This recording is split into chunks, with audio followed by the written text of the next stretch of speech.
Senador Ricardo Monreal Ávila para presentar su voto particular.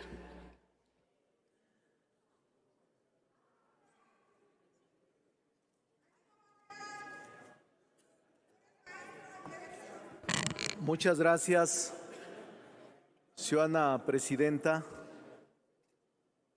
ciudadanos legisladores, legisladoras. Vengo, estimada Asamblea, a presentar un voto particular respecto del contenido de distintas disposiciones que se modifican o que se intentan modificar en 6 ordenamientos jurídicos. 5 de ellos modifican el cuerpo normativo y uno de ellos es de nueva creación. En el voto particular, que aquí solo he escuchado posicionamientos respetables, pero en el documento que ya tiene la presidencia en la Gaceta Parlamentaria plasmado, expreso mis razones, mis argumentos, mis justificaciones, mis causas por las que he decidido tomar esta posición. Aclaro que es un asunto estrictamente personal. No involucra al grupo parlamentario en el que participo. Y es un asunto que me mueve a asumirlo con toda integridad y responsabilidad, incluyendo los desenlaces, las consecuencias o lo que de ello resulte. Así ha sido mi vida pública y política. Nunca ha sido fácil para mí tomar decisiones. Y en el documento se expresa por qué razón creo que se vulnera la Constitución. Con seriedad, atendiendo la doctrina, la jurisprudencia, los principios generales del derecho, afirmo y sostengo que algunas de las normas que pudieran aprobarse esta noche pueden alejarse de los principios constitucionales. Y esa es mi defensa. Soy legislador y es un honor y un privilegio serlo. Soy académico y asumo con integridad lo que enseño en las aulas de la División de Estudios de Posgrado de la UNAM. Y soy político, servidor público, el que corre riesgos y asume compromisos con la sociedad. Aquí está plasmado por qué razón.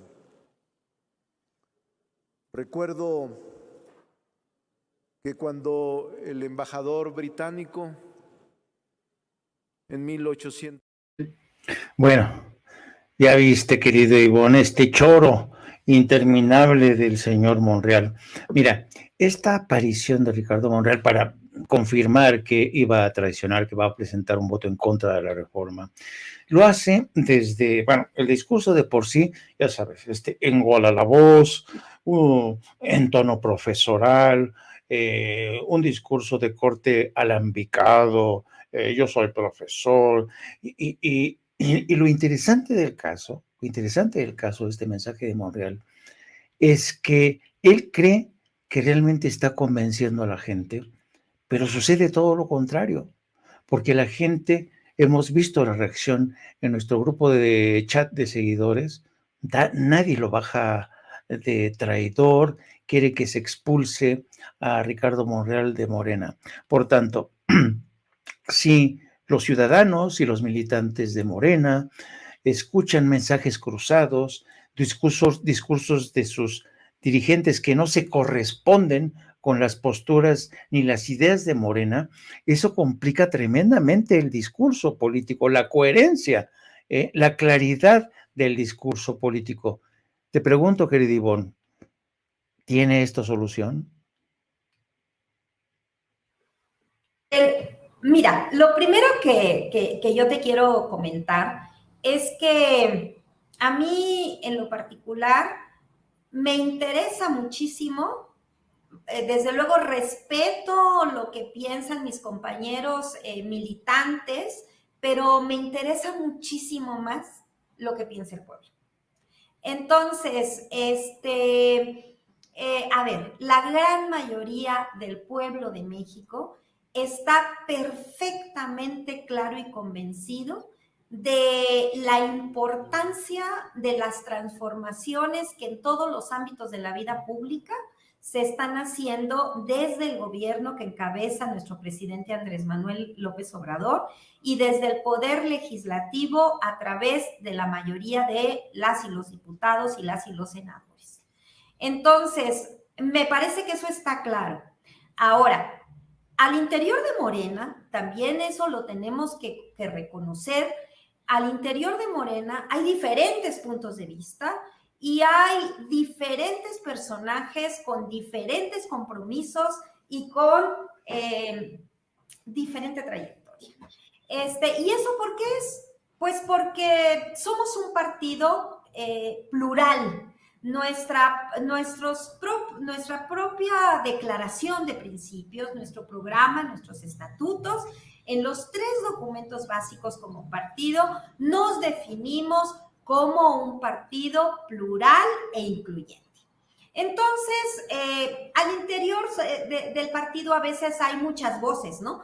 O sea, de que, ¿cómo? ¿Por qué esta persona? Y si viene del PRI, si viene del PAN, y si es de derecha, y si es un traidor, y si sus antecedentes, y sus tal y tal y tal.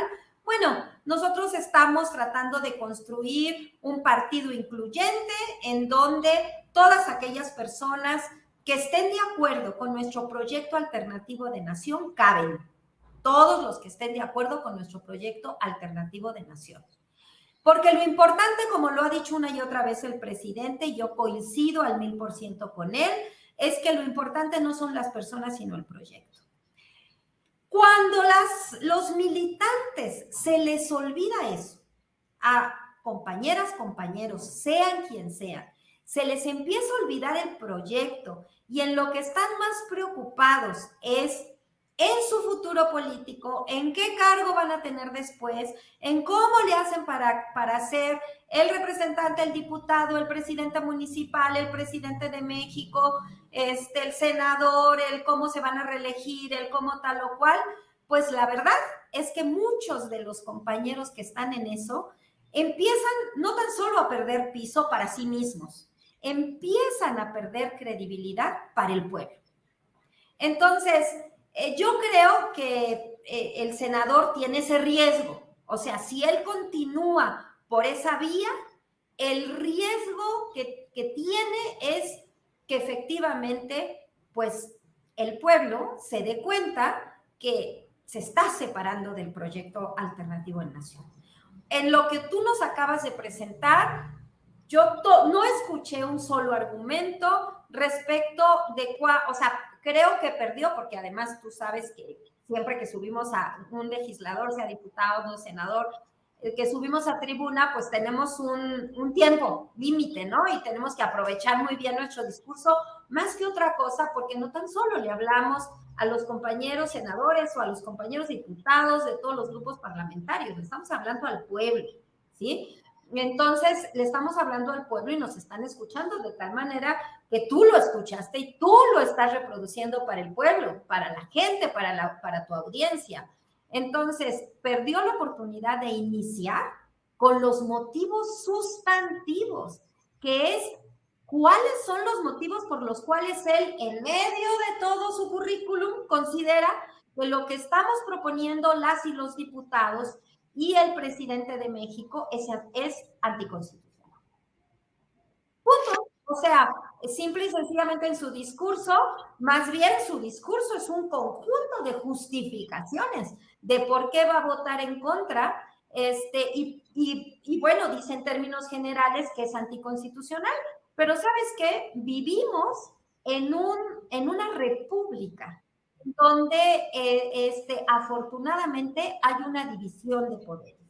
Y entonces será el Poder Judicial quien determine en su momento si lo que estamos proponiendo las y los diputados es anticonstitucional. Él puede ser su argumento de decir, pues como yo creo que es anticonstitucional porque soy maestro de la universidad y porque soy un gran abogado y porque etcétera, etcétera, pues voy a votar en contra. Mira, es su derecho, o sea, es su derecho votar en contra. Si eso es o no legítimo para con nuestro movimiento, ¿sabes quién lo va a juzgar? El pueblo. El pueblo lo va a juzgar y pues él, como todo político, pues está jugando sus riesgos. Entonces, sus riesgos como político. A mí me parece que lo más importante de un representante popular es cuál es el proyecto de nación por el cual tú estás como representante popular. O sea, ¿por cuál proyecto de nación optó el pueblo? Y en este caso, en el 2018, 40 millones de mexicanos optaron por el proyecto de nación que representa a nuestro presidente y con el cual iniciamos la cuarta transformación. Que por cierto, no es un tema de cliché, o sea, no es un invento. Estamos impulsando una transformación de carácter histórica, de carácter pacífico, que tiene como propósito muchos, pero entre otros, desde luego, disminuir las desigualdades, retomar y avanzar hacia la justicia social, pero sobre todo reconstruir a una sociedad que ha sido una sociedad en donde por décadas se han empeñado a meternos en la cabeza ideas individualistas, ideas de competencia entre nosotros como población, como extensión de las ideas de competencia al mercado. Y entonces, si nosotros escuchamos el discurso de nuestro presidente cuando toma protesta frente al Congreso de la Unión, el día 1 de diciembre de 2018, él describe claramente cuáles son los ejes rectores de la cuarta transformación. Y empieza diciendo, esta cuarta transformación trabajará porque la honestidad y la fraternidad sean los ejes rectores de la vida pública y privada. Y con esto que estamos diciendo, queremos reconstruir un tejido social a la sociedad, queremos reconstruir un tejido social deshecho, marcado por el individualismo, por la falta de solidaridad, etcétera, para reconstruir una sociedad en donde el principio de la honestidad sea parte de lo que nos enorgullece, pero también la solidaridad. Y en eso estamos, y desde luego disminuir las desigualdades, y desde luego lo que nos toca a nosotros como legisladores, pues es construir todo el andamiaje legal que permita que esta visión de nuevo país, esta visión de reconstrucción de nuestra nación, por el cual votó tantísimas mexicanos y mexicanos, pues pueda tener pueda justamente tener el marco legal que haga realidad. Y en eso es en lo que se enmarca la reforma electoral. ¿Por qué? Porque nosotros estamos muy enfocados hacia la disminución de las desigualdades y hacia una nueva redistribución del ingreso. Y eso implica un mejor manejo de los recursos públicos del pueblo.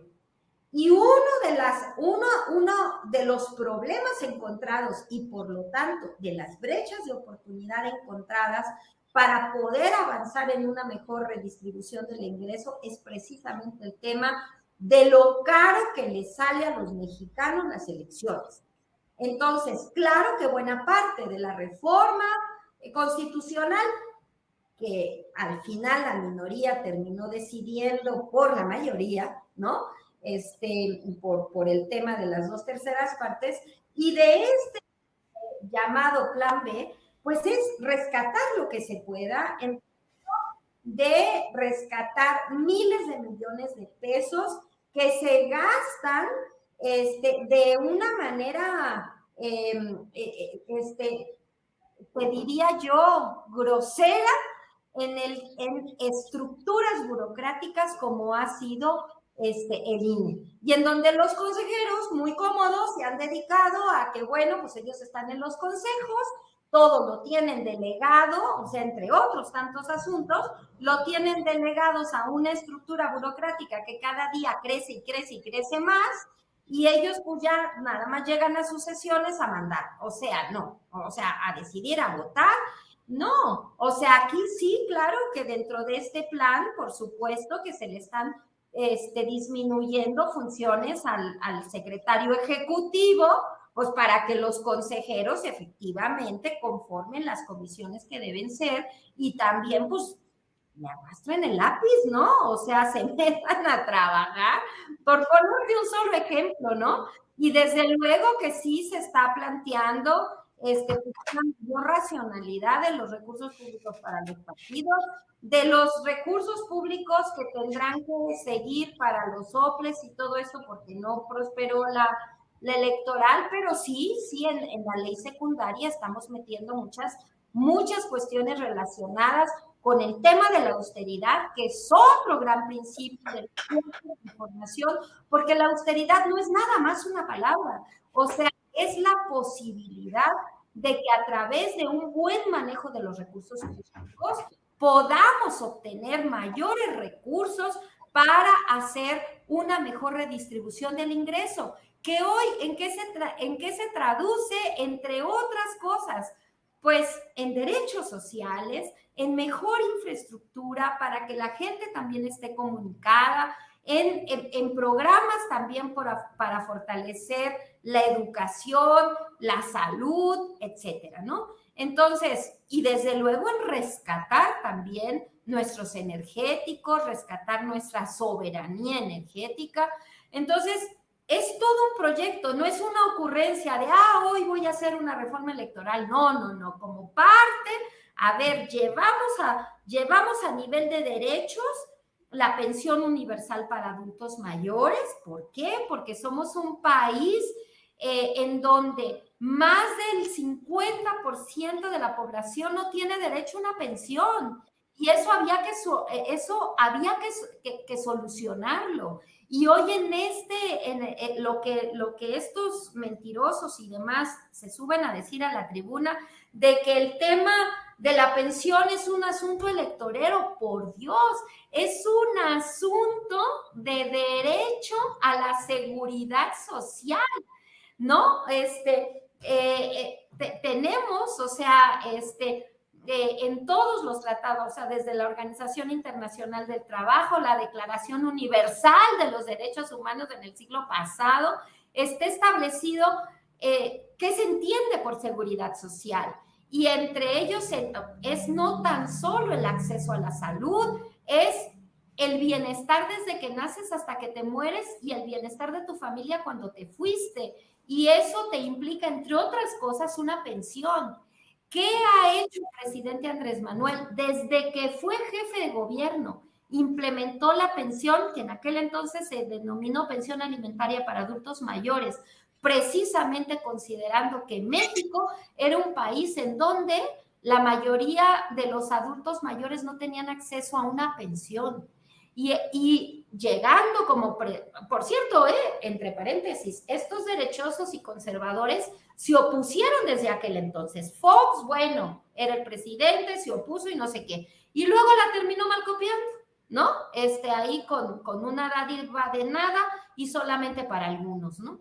Nuestro presidente, ¿qué hizo? Desde el día 1, instituyó la pensión universal para los adultos mayores, para que pudiese ser ascendente como derecho, y entre otras cosas, las y los diputados le elevaron a rango constitucional. Porque es en serio, o sea, no es el tema de la Cuarta Transformación, o sea, no es un tema de cliché, no es un tema para que voten, no, es un tema de que estamos empeñados por disminuir las desigualdades. Porque en Morena vemos gente que venimos de muchísimos años de lucha precisamente con esa bandera, o que murieron los familiares, murieron amigos, en fin, por esta lucha, que por cierto es una lucha que viene desde los 60, desde los 50, desde el movimiento ferrocarrilero, desde el movimiento de médicos residentes, de muchos movimientos que han dado por fin paso a que hoy estemos luchando por un país más justo, por un país de derechos, y para eso, entre otras cosas, se tiene que hacer un buen manejo de los recursos, pero además tenemos que fortalecer nuestra democracia y tenemos que pasar de la democracia representativa a la democracia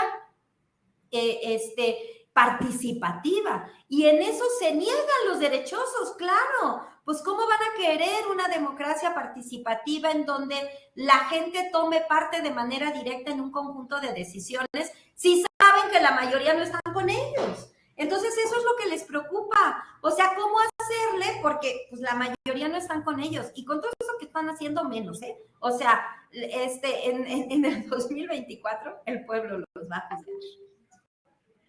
Fíjate que a mí me da